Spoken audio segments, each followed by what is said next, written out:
En esta oportunidad vamos a hacer análisis al decreto supremo que Yanine Áñez pues le dio potestad para masacrar al pueblo boliviano durante el golpe de Estado.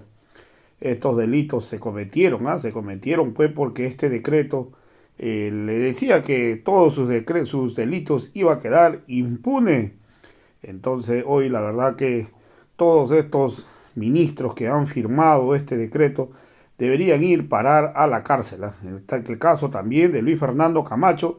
Esta semana pues Camacho tiene que ir a declarar junto a su padre, pero no se olviden que Camacho pues es parte del autor intelectual de este golpe de Estado, y la verdad que Camacho podría ser detenido. Hoy los delitos es pues conspiración y terrorismo, el cual Camacho tiene que declarar y el cual podría ser aprehendido en esta audiencia de medidas cautelares al cual podría ser sujeto Luis Fernando Camacho. También vamos a ver, ya nosotros lo decíamos siempre, es lamentable la actitud que tuvo Tutu Quiroga. Vamos a ver este video donde pues Tutu Quiroga decía pues que él se jactaba de haber permitido que saliera el avión que llevaba a Evo Morales rumbo hacia México, y después cuando ha ido a declarar ahora trata de decir que están inventando de lo que él dijo. Y hoy vamos a escuchar al mismo Tutu Quiroga reconocer que él autorizó la salida pues del avión de Evo Morales hacia México. Entonces, la verdad que esas son las clases de personas de doble moral que un día puede decir una cosa y mañana sale diciendo otra. Vamos a escuchar pasajes de este análisis para que ustedes mismos saquen sus propias conclusiones. Cordial saludo a todos los oyentes de Radio Causa Chincoca y Voces de Libertad, a nuestros amigos del Trópico de Cochabamba, un cordial saludo. De igual manera a Susana y a Israel, gracias una vez más por permitirnos compartir junto a ustedes el programa. Estamos también con Israel Quino, él es abogado y periodista, asesor en litigio estratégico y en gestión comunicacional, columnista de opinión, abogado constitucionalista y analista político. Muy buenos días, Israel.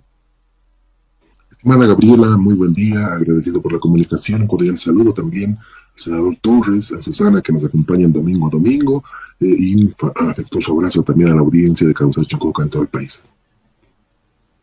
Saludamos también a Ramiro García, que él es periodista y director de la radio Causa Chuncoca, que en esta oportunidad nuevamente se encuentra cubriendo importantes noticias que seguramente nos vamos a enterar más adelante. De todas maneras, él está también coordinando el programa Voces de Libertad y agradecemos la buena voluntad y la acogida que siempre nos da en Radio Causa Chuncoca.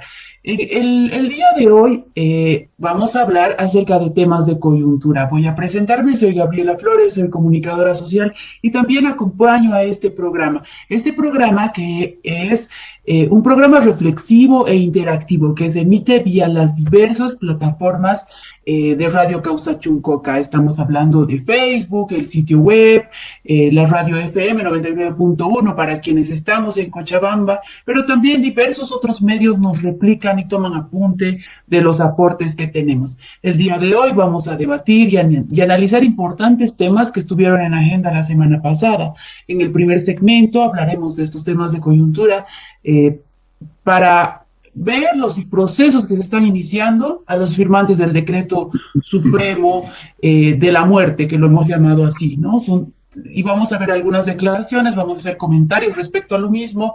Han habido también diferentes contradicciones de estos personajes que han estado involucrados en el golpe de Estado. Y en un siguiente segmento tenemos como invitado al viceministro de Defensa de los Derechos del Usuario y Consumidor, Felipe Jorge Silva Trujillo, nos estará acompañando más adelante para hablar acerca de la subida de precios en el pan, ¿no? Que es un tema que ha estado en agenda esta semana, que también preocupa a todos los bolivianos de todos los niveles económicos también, ¿no? Iniciemos con esta primera parte que vamos a hablar sobre el inicio de procesos a los firmantes de este decreto supremo de la muerte. Para contextualizar un poco, durante la nefasta gestión de Yanine Áñez, se redactó y se aprobó el decreto supremo de la muerte, que dio vía libre para masacrar al pueblo boliviano, pretendiendo liberar de responsabilidades a los autores. Después de haber sido perpetradas las masacres y las ejecuciones sumarias en Sacaba y Sencata, y producto de la condena nacional e internacional, ese decreto fue abrogado, ¿no? El gobierno de facto tuvo que abrogar este decreto, pero las vidas que fueron arrebatadas a las familias bolivianas no pueden quedar en la impunidad, ¿no? O sea, las personas que han cometido estos delitos no pueden quedar sin asumir la responsabilidad. Por lo tanto, el responder ante la justicia por los crímenes que cometieron es una tarea del gobierno de Luis Arce, ¿no? Es el reto que se tiene por buscar justicia ante la firma de estos, a los involucrados de la firma de este decreto de la muerte. Vamos a empezar con una primera pregunta a Israel, ¿no? ¿Qué opinas? ¿Qué opina William, perdón, vamos contigo? ¿Qué opina la defensa? ¿Qué opinas que la defensa de Áñez ha pedido cárcel para Camacho? ¿Qué relación podría haber con el tema que estamos iniciando, William? Había un primer elemento importante a considerar en este tema, es que esa petición no hace otra cosa sino confirmar la existencia de un golpe de Estado el 10 de noviembre de 2019, dado de que, bueno, la señora Áñez, al haber sido ya condenada a 10 años de cárcel, ciertamente que ahora advierte que no ha sido defendida por quienes fueron partícipes junto a ella y autores de los hechos suscitados los días previos a la asunción del poder por parte de ella, pero en el golpe de Estado y los días después a que ella asumió también el gobierno. De modo que este es un primer elemento que creo o considero importante hacer referencia. Y bueno, ahora lo que podríamos más o menos entender es que ella no quiere asumir las consecuencias y la responsabilidad de la ruptura constitucional, de los hechos, diríamos, deleznables desde todo punto de vista, ocurridos los días previos y posteriores al golpe de Estado. Lo que ella quiere es que junto a ella también ahora sean juzgados y sean condenados quienes alentaron, es decir, quienes son partícipes o fueron partícipes junto a ella de este horrendo hecho de haber estructurado nuestra democracia, de haber quebrantado el sistema constitucional boliviano, pero que además cobró muchísimas vidas, dejó en la orfandad a muchos niños, quedaron muchas viudas, muchas familias con la ausencia de sus seres queridos, fueron asesinados bolivianos, que lo único que hacían era defender la democracia, que no se rupture, una democracia que costó muchísimo conquistar después de décadas y décadas. La presencia de gobiernos neoliberales de Banzer, del señor Víctor Paz Extensor, que empezó allá, luego vinieron otros gobiernos como el de Carlos Mesa, Goni, en fin, muchísimos. Costó muchísimo recuperar la democracia para el pueblo, y esta democracia ciertamente fue dañada, fue quebrantada, y quienes defendieron o defendían para acá fueron ejecutados de manera sumaria, de modo que estos tienen autores, y estos autores, por cierto, no pueden ser unos cuantos, sino tienen que ser todos, y creo que la defensa de Áñez lo que está haciendo es que solo ella no vaya a la cárcel, sino vayan también quienes participaron junto a ella en estos hechos.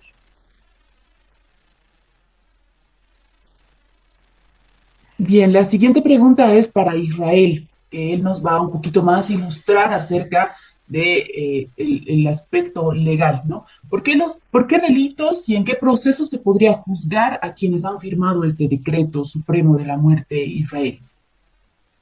Bueno, una realidad inminente es que el Ministerio Público ha presentado ya, ¿no? Vía Tribunal Supremo de Justicia, un requerimiento acusatorio que en este momento se encuentra en sede legislativa y es uno de los 4 juicios de responsabilidades en contra de la señora Yanine Áñez, justamente por las denominadas masacres de Sacaba y Sencata. Entonces, esto está archivado en la Asamblea Legislativa Plurinacional luego de 21 juicios de responsabilidades guardados desde el año 2005.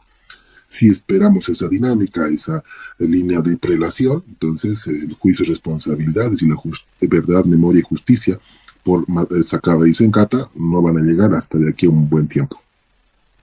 Sin embargo, de ello, no hay que descartar la vía ordinaria en razón de los otros, ¿no?, autores de esos delitos. El fuero de privilegio, el fuero constitucional, es solo para quien ejerce la presidencia del Estado. Y hay un vacío jurídico respecto a cómo se toma el poder político, de manera constitucional o de manera ilegal e inconstitucional, como lo hizo la señora Áñez. Y eso tendrá que ser dirimido vía tribunal constitucional. Sin embargo, Gabriela, quienes no tienen fuero son los ministros, excomandantes, mandos medios de las Fuerzas Armadas, actores cívico-políticos de noviembre del año 2019 que pueden ingresar ya en la vía ordinaria a ser juzgados de manera directa.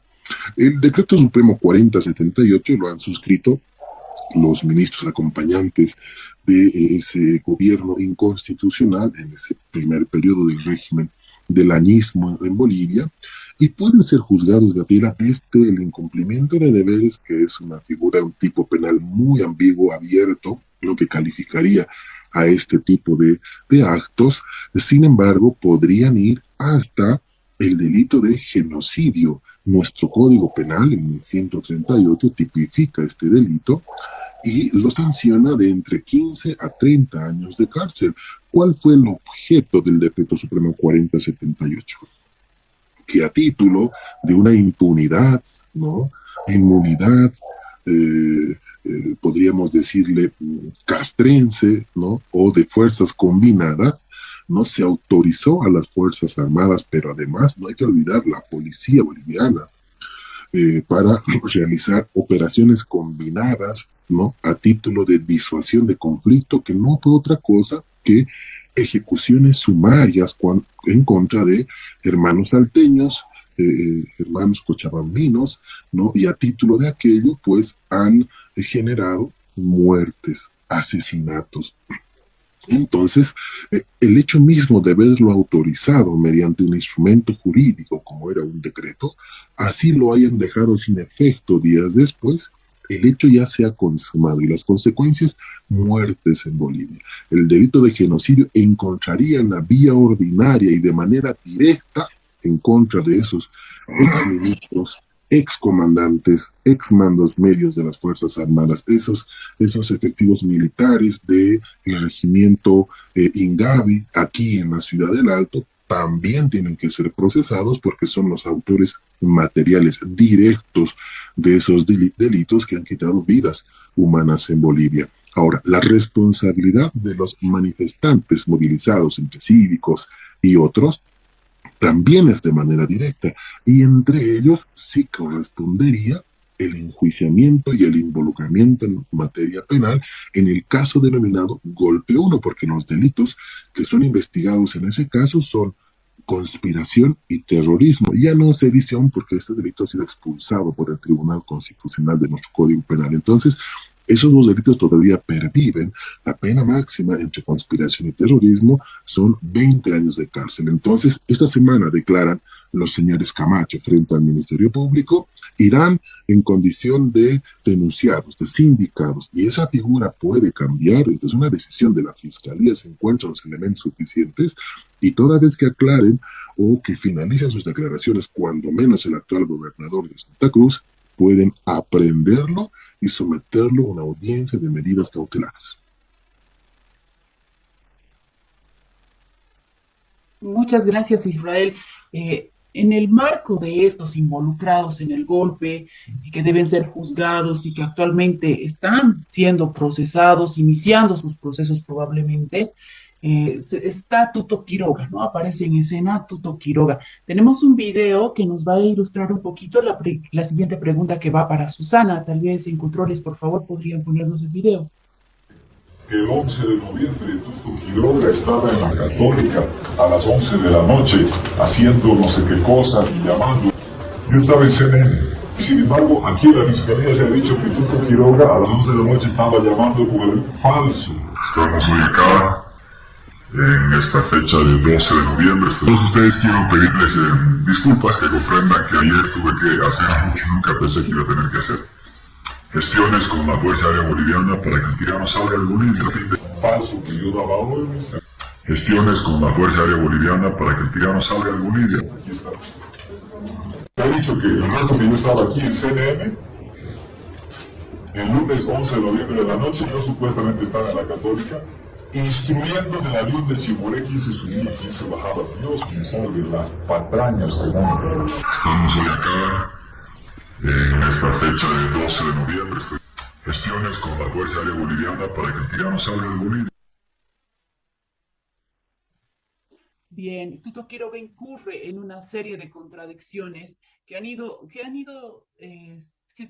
saliendo en las redes, ¿no? Porque estas han sido registradas en videos, en redes sociales durante el 2019, durante el 2020. Entre ellas dijo que él no estaba en la reunión de la Universidad Católica. Luego dijo que sí estaba, o sea, pero en realidad sí estaba, dijo que no estaba. Después dice que son patrañas, ¿no? Que no ordenó a las Fuerzas Armadas, cuando hay videos de él mismo que acabamos de ver, donde él dice lo que hizo, ¿no? Relata cómo lo hizo. ¿Qué opinas tú, Susana, y de esto que se puede evidenciar frente al comportamiento de Tuto? ¿Qué nos quiere decir su comportamiento y esta serie de contradicciones que viene mostrándonos en estas semanas? En ese momento querían cubrir, Gabriela, todas esas acciones de un aura heroica, ¿no? Yo hice, yo estuve, ¿no? En ese momento todos querían estar presentes, todos querían estar al lado de Camacho, todos querían estar al lado de Áñez, ¿no? Dando, digamos, una idea de que ellos eran los actores de una supuesta liberación de este tirano, ese léxico que usa Tuto siempre tan duro, haciendo referencia a un tirano, ¿no? A Evo Morales, etcétera, ¿no? Pero hoy día, después de que han habido informes internacionales, no solamente los informes que ha habido aquí desde la Defensoría del Pueblo, porque digamos que por ahí esto no tiene credibilidad, sino informes que han tenido que ver con organismos internacionales independientes que ellos mismos han contratado, han traído para que hagan una evaluación o digamos una investigación de lo que había sucedido en esos momentos en Bolivia, ¿no es cierto? Da cuenta que lo que existieron fue ejecuciones sumarias, ¿no? Lo ha expresado muy bien Israel, creo que ha hecho un resumen clarísimo de eso. Ejecuciones sumarias dadas por la policía y las Fuerzas Armadas bajo un decreto de la muerte, ¿no es cierto? Y todos aquellos en ese momento, digamos, querían barnizarse y de ellos haber sido los autores de Gloria, de Épica, no sé qué cuestiones más, ¿no? Y después de que pasa el tiempo, ¿no es cierto? Y empiezan a salir los papeles, los videos, la verdad, ¿no? Para que la gente la conozca, qué sé yo, ahí ya se quieren alejar. Ahí ya no era tanto, ahí a Camacho ya no lo habían invitado a la reunión de la Católica, ahí la Áñez no, pero a mí me llamó otra persona, ahí la Iglesia Católica no, pero en realidad teníamos una reunioncita de esta naturaleza. Ahí es la pregunta, ¿por qué se han ido? Era que no renuncien, ¿no? A pesar de los videos que hay, combinando a la gente, haciendo gestiones con parapoliciales, ¿no? De gente que estaba, digamos, militante del movimiento del socialismo que hacía de parapolicía con todos los miembros del movimiento del socialismo, sin velar lo que había sucedido en la cuestión de la línea constitucional, a Adriana Salvatierra lo que se le había hecho, a Víctor Borda ni hablar de lo que se le había hecho secuestrándole al hermano y a la sobrina, ¿no es cierto? Es decir, todas esas cuestiones parece que hubieran desaparecido, ¿no es cierto? Uno lo escucha a Mesa y dice, bueno, ¿por qué han renunciado? No, eso es un falso golpe, que no sé qué. Cuando Mesa, en ese momento también hay un video donde él expresa que no iba a permitir él, ¿quién era él? Para no permitir. Él estaba encima de la Constitución, ¿qué tal? No voy a permitir que suba un masista. ¿Qué tal? ¿Quién era Mesa para permitir o no permitir? La Constitución está encima del señor Carlos Mesa y de todos los bolivianos. Y luego, con Tuto Quiroga pasa exactamente lo mismo, ¿no es cierto? Es decir, todos los bolivianos hemos vivido el golpe de Estado. Es que lo hemos vivido todos, ¿no? Nadie nos ha contado una serie de cosas, ¿no es cierto? Salían en la televisión, en las redes sociales, daban entrevistas en CNN, en todos los canales. Unitel pasó en vivo todo lo que pasaba, las declaraciones en vivo, parecía un reality. Se lo conocemos todo. ¿Cómo hoy día Tuto Quiroga, no es cierto? Se aventura a mentir así, de esa manera, diciendo que él no había dado la orden. Cuando todos los bolivianos hemos visto ese video que tú has circulado en redes sociales, cuando él ha dado varias conferencias después, cuando él hacía de ministro, de embajador para Yanine Áñez, para convencer al mundo que lo que había sucedido en Bolivia no era un golpe de Estado, sino una sucesión constitucional, porque para eso se lo nombró embajador. Ustedes recuerdan, renunció cuando quería ser candidato a presidente. Parte de sus declaraciones, hay un video cuando él estaba en Colombia exponiendo lo que había pasado desde su versión en Bolivia, él apunta que él era la persona que había dado las órdenes. Los chats que muestra una parte y no la otra, entre él, Susana Rivero y Adriana Salvatierra. ¿De qué estaban hablando los chats con Adriana Salvatierra? De la salida del avión. Él mismo las presenta como prueba y luego dice que es falso. Es decir, ahí hay una actitud, evidentemente, como apuntaba el doctor Torres en su intervención, de intentar, como las cosas están complicadas, jurídicamente hablando, porque nadie puede arrogarse, el señor Tuto Quiroga es el presidente de este país, es un expresidente, pero que no puede arrogarse él en la conducción de las Fuerzas Armadas cuando no está en funciones. Eso es un delito, ¿no? Entonces, evidentemente, como se dan cuenta que han delinquido, como se dan cuenta que han sido parte de la violación a la constitución política del Estado, como se dan cuenta que esa acción épica no ha sido otra que una ruptura constitucional, ¿no es cierto? Porque se dan cuenta, ¿no? Todos se dan cuenta. Es decir, cuando Camacho en su cabildo llamaba a que en Bolivia haya una junta militar, ¿a qué estaba llamando? Si no es a violar y romper la constitución política del Estado. Cuando Carlos Mesa dice, no voy a permitir que un masista tome el poder, ¿qué está haciendo? Cuando Tuto Quiroga dice, he autorizado la salida del avión de Evo Morales, ¿qué es lo que está haciendo? Esas tres acciones son unas acciones que van en contra de la constitución política del Estado. Sediciosas es lo mínimo. Sediciosas es lo mínimo. Evidentemente, Israel ya nos ha ilustrado la parte jurídica, no existe ya ese delito, bla, bla, bla, ¿no es cierto? Que se ha utilizado tanto en la época de Murillo. Ojalá en la época de Murillo hubieran eliminado ese delito. ¿Cuánta gente nos hubiéramos ahorrado de la persecución? ¿No?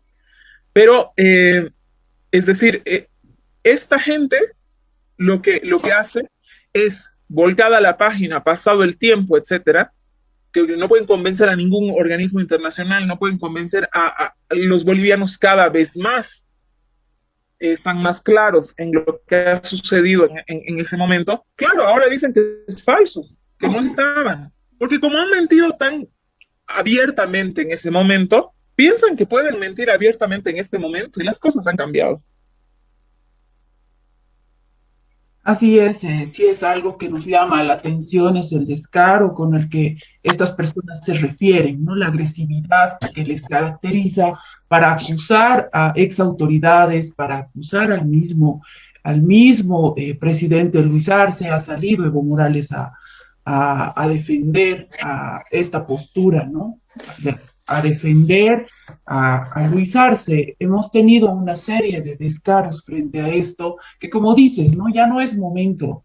Los tiempos han cambiado, se vuelve a respetar la constitución política del Estado, ya no estamos Claro. en un gobierno de facto, ya no estamos en una dictadura, y podemos expresar, se pueden poner las evidencias porque las tenemos, porque las hemos vivido, porque las hemos visto.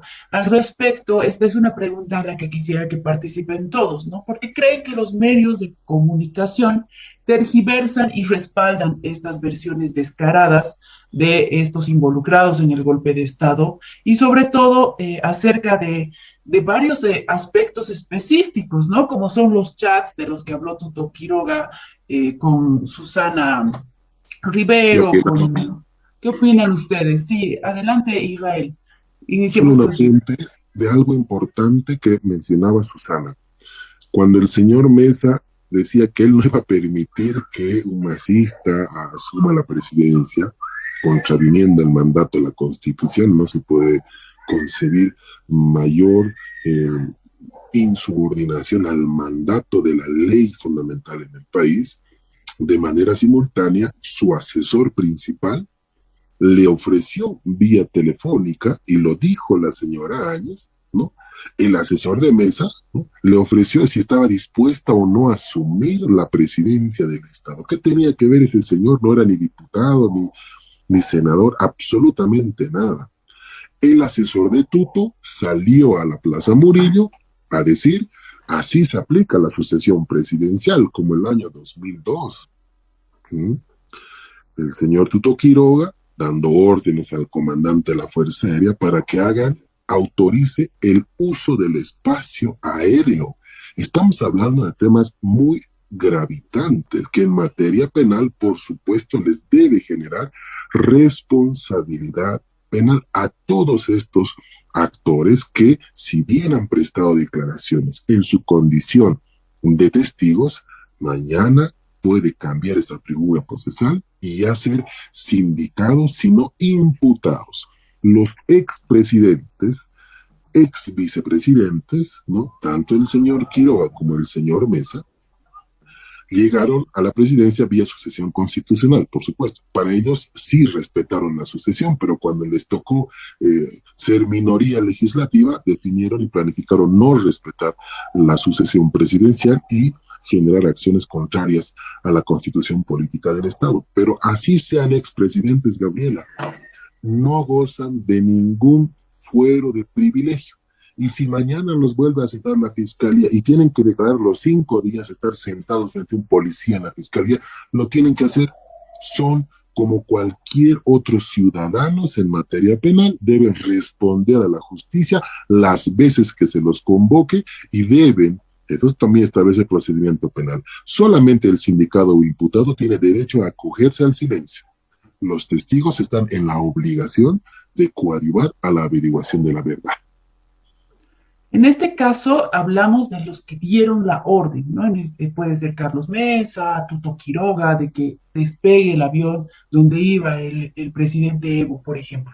Pero ¿en qué queda las personas que recibieron la orden, ¿no? Los militares que han recibido la orden. Ellos también considero que deberían ser juzgados porque no puede ser que un comandante de las Fuerzas Armadas reciba la orden de un expresidente en nombre de qué, ¿no? Como sabemos, ¿no? En calidad de qué recibe la orden y la cumple además.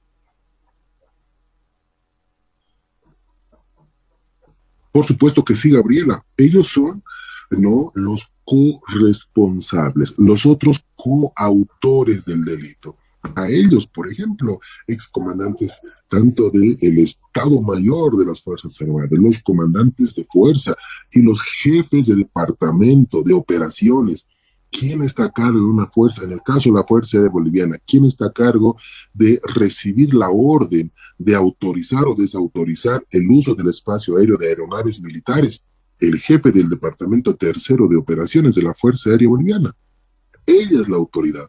En caso de aviones civiles, ¿quién es el encargado de autorizar el ingreso de aeronaves civiles? El director general de Aeronáutica Civil. En el caso de aeronaves oficiales a militares, el jefe del Departamento Tercero de Operaciones, previa orden del comandante de la Fuerza Aérea Boliviana. Entonces, todavía el destino procesal de los ex jefes militares es todavía largo. Se habrán acogido al procedimiento abreviado en el caso Golpe 2, que los han sentenciado con 3 años, ¿no? Sin embargo, está todavía el caso Golpe 1, y en lo que defina el Ministerio Público, ¿no?, de ir a un juicio oral, ahí todavía deben responder ante la justicia. No se van a librar de responsabilidades, porque esos militares que juraron defender la Constitución cuando egresaron de sus colegios militares, asumiendo el mando de sus instituciones, han transgredido la Constitución que juraron defenderla y han desobedecido a ese capitán general que cuando eran coroneles les ha impuesto el grado de general entregándoles los sables oficiales. Claro, en la carrera militar llegar a un generalato es pues la cúspide de la carrera, pero no se acordaron esos generales quién les entregó sus sables para asumir ese mando y quién los posesionó para ejercer la primera autoridad en sus fuerzas militares. Por supuesto, ellos van a tener que responder ante la justicia ordinaria. Bien, respecto a la pregunta, es una aclaración importante la que nos hace Israel. Tal vez Susana podría complementar un poco esto acerca de la tergiversación de los medios, acerca de temas más específicos, ¿no? Como los chats, ya nos adelantabas un poco. ¿Por qué los medios se prestan a tergiversar y muestran completamente lo contrario de lo que ocurrió? Bueno, es que han sido parte de toda la retórica, ¿no? Entonces, ¿cómo van a contradecir la retórica que ellos mismos han empleado? Entonces, ahí tú tienes algunos medios, la gran mayoría, sobre todo los grandes medios, digamos, en el país, que hoy mismo, digamos, en los periódicos que tú de pronto lees, editoriales abiertos en página 7, en Los Tiempos, en El Deber, que hablan que hablan de fraude electoral, 5 millas. Y te digo 5 millas porque para que el periodismo utilice, digamos, el tema de fraude electoral, debería tener pruebas. Ese caso se ha cerrado por falta de pruebas. Entonces, el periodismo, ¿no es cierto?, debería decir supuesto fraude electoral. O cuando habla de fraude electoral, ponerlo entrecomillado. Porque no son jueces los periodistas. Y el juez ha cerrado ese caso porque en el añismo no presentaron pruebas. No hubo ninguna prueba de fraude electoral. ¿No es cierto?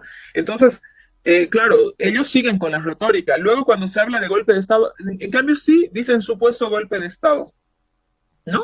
Uno dice de la historia, ¿no? Del supuesto golpe de Estado o del golpe de Estado entre comillas. Eso sí lo entrecomillan, ¿no?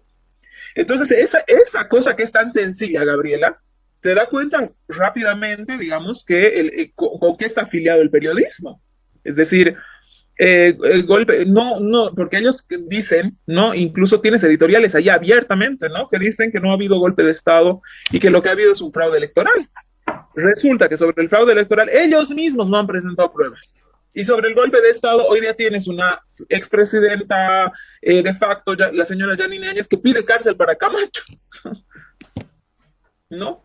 Que no han podido, que tienes un Tuto Quiroga que se desdice de las declaraciones que tenía en noviembre en ese momento. Tienes un Carlos Mesa que olvida, que dice que no va a permitir que lo imputen, pero olvida las declaraciones de ese momento. Y tienes una cosa básica, ¿no? Básica. Es el video donde Yanine Áñez se autoproclama presidente en un hemiciclo vacío, sin quórum. Es decir, digamos que tú creas que la reunión de la Católica estuvo bien. Digamos que tú creas que la reunión, como medio de comunicación, que estábamos en un conflicto, porque había conflictividad, eso no se va a negar.